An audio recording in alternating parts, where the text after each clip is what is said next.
Okay, this is a battle strategy video made for one of my guildies. I have my Tavern Attack booted up and ready to go, which will give me 30% of attack bonus. So the first thing I do is check out the defending army. This looks like ranged and fast. Ranged has attack and defense against artillery and light. Fast has attack and defense against ranged and light, and it's pretty much the same deal for the second wave. So I'm going to automatically toss out artillery, light, and ranged, which leaves me either fast or heavy to work with. So fast units have attack and defense against ranged and light. Ranged I have here, but there are no light. But the heavy units have attack and defense against fast and range, which is exactly what I have here. So I'm going to pick heavy units, because they have attack and defense against this entire enemy army. So basically I am going to cream them. And then I always do 6 rogues.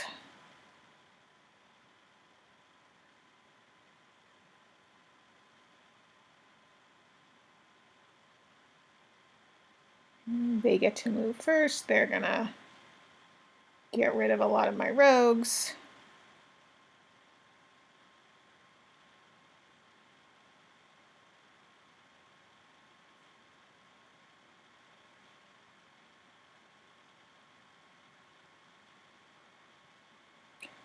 Okay, so the setup I have here is that I have these 3 rogues.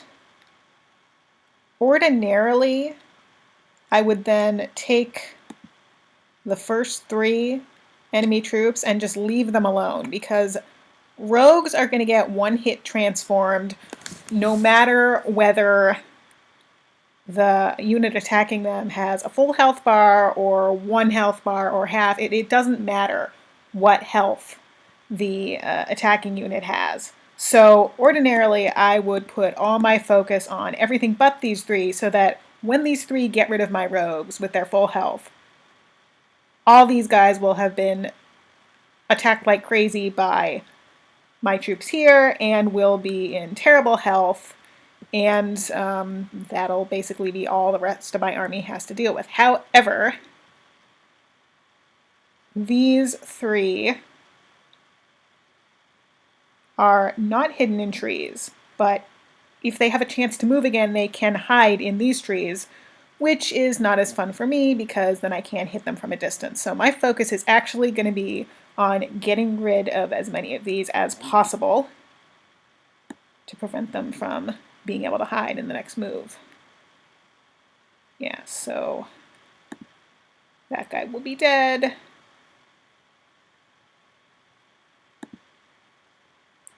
This guy will be dead. I'm just gonna no, I'll move the rogues up. That guy's dead.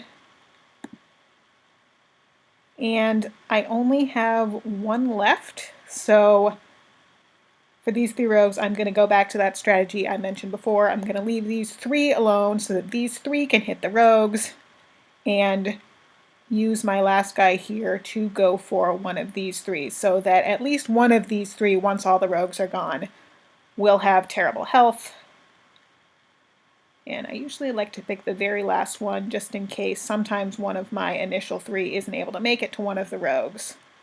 But if one of these 3 can't, surely at least these 5 will cover the rogues. If that makes sense. I hope it does.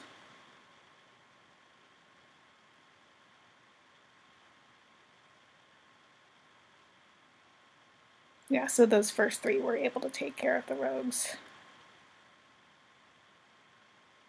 But now at least, instead of having a full bar, this last one is in terrible shape.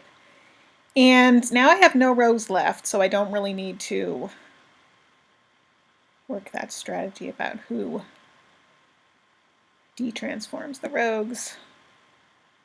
So I'm just going to focus on getting the guys in the back. And yeah, again, getting those range units down first so that they don't have a chance to hide in the trees. Another thing here, he only has one thing of health, so I'm gonna save. I mean, he's gonna be one hit killed, no matter who I attack him with. So why not save my least healthy unit for him and save this fairly decently healed unit for one of the more powerful ones. And then last chance here. These are all fast units. I'm just going to pick any of these that have 3 and get rid of that. I wouldn't have picked the one with only 2 because I can one hit a 2 or a 3. One hit kill a 2 or a 3. And so why not go for the 3 and just really get them down. And there we go. That was a very easy battle. I'm going to try to record a harder battle just because those tend to involve more strategy, or at least more vital strategy. Honestly, I could have done no strategy in that battle and still completely creams them.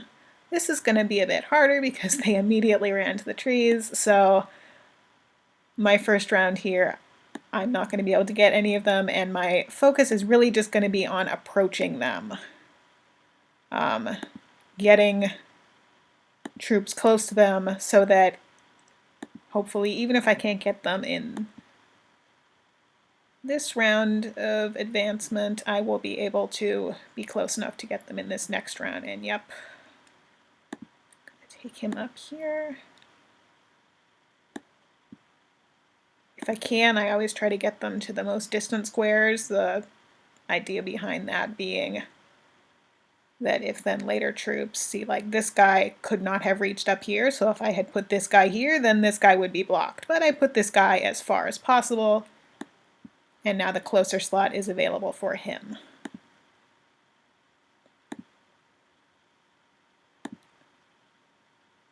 And there we go. I still have my actual troops fully healthy, and my rogues are not fully healthy, but all alive.